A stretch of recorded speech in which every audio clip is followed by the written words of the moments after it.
Je vais vous montrer maintenant comment démarrer le premier exercice. Alors, je ne vais pas tout vous détailler, puisque vous avez tout dans le Polycope à partir du grand 6.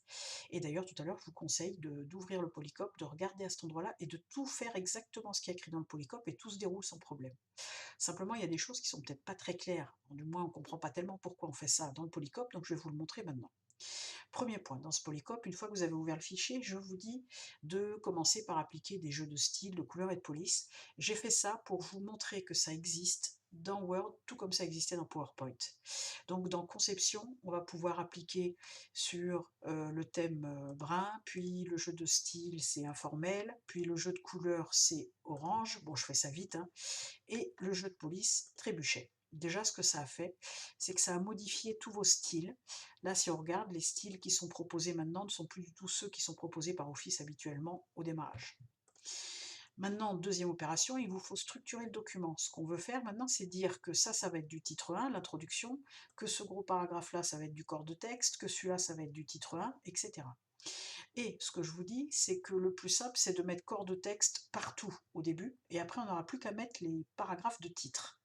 Eh bien, allons-y, on commence par tout sélectionner, et on voudrait maintenant, tout simplement, cliquer sur corps de texte qui devrait apparaître là, ici. Sauf que chez vous, par défaut, vous voyez très peu de styles. Donc, je vous fais aller dans Options, et dans Options, je vous dis d'afficher tous les styles, par ordre alphabétique, de décocher ou de cocher pour arriver à ce qui est ici, et de faire OK. Ce que ça produit, ça, c'est que maintenant, vous voyez tous les styles ici, donc corps de texte, alors ils sont par ordre alphabétique, et en cliquant tout simplement ici, ça l'applique à tout mon document.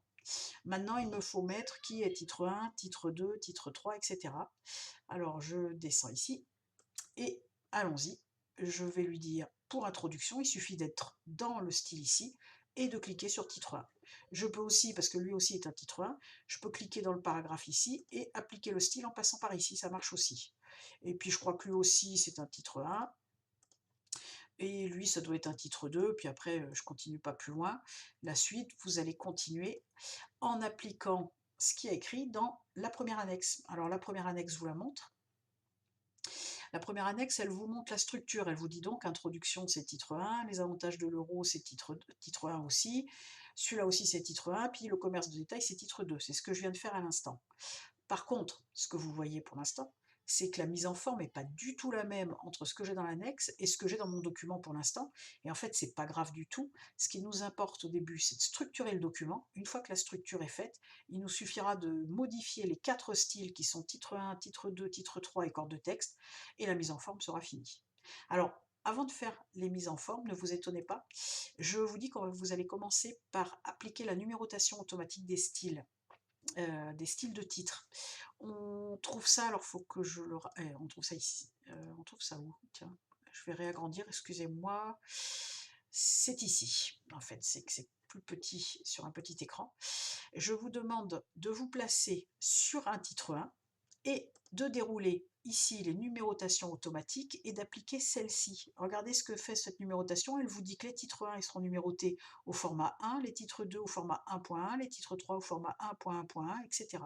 Si j'applique, eh ben, mes titres 1 sont numérotés, mes titres 2 sont numérotés, et si j'appliquais par exemple ici un autre titre 2, eh ben, il aurait son numéro automatiquement et tous les autres vont suivre.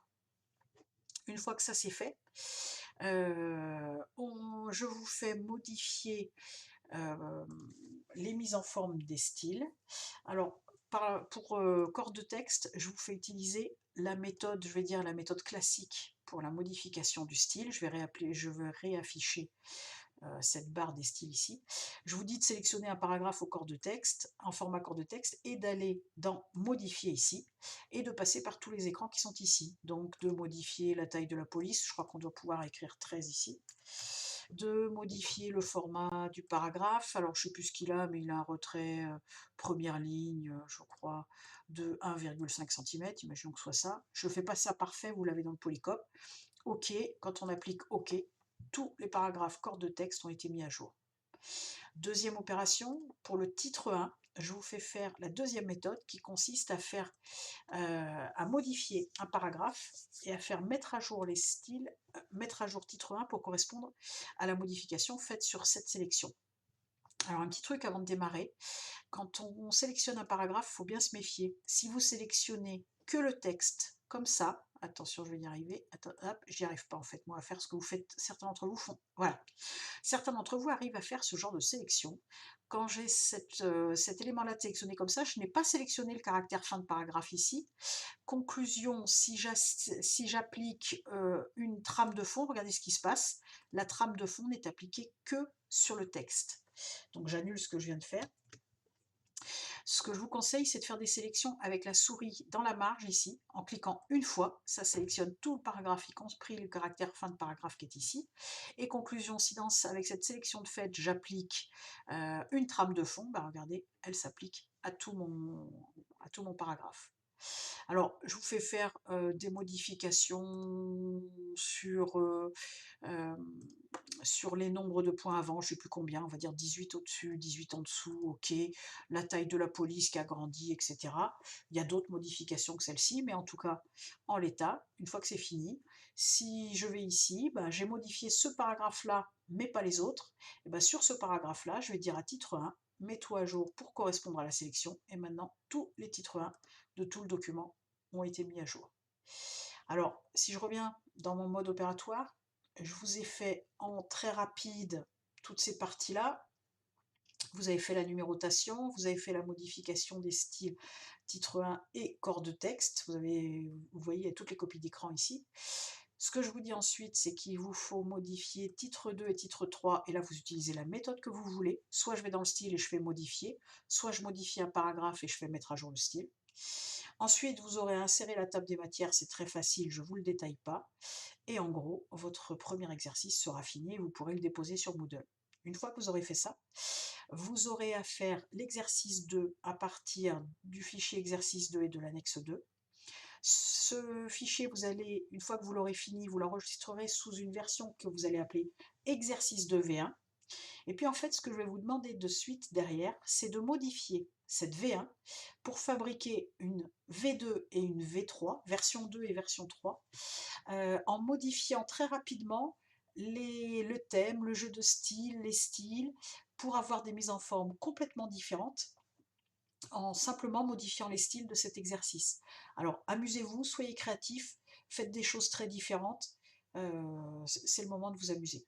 Et puis, une fois que vous aurez fait cet exercice V2 et cet exercice V3, vous ne les déposez pas tout de suite sur Moodle, parce que je finis le Polycope en vous montrant qu'on peut faire insertion page de garde sur les documents, et ça vous permet d'insérer très facilement une page de garde pour un rapport, par exemple.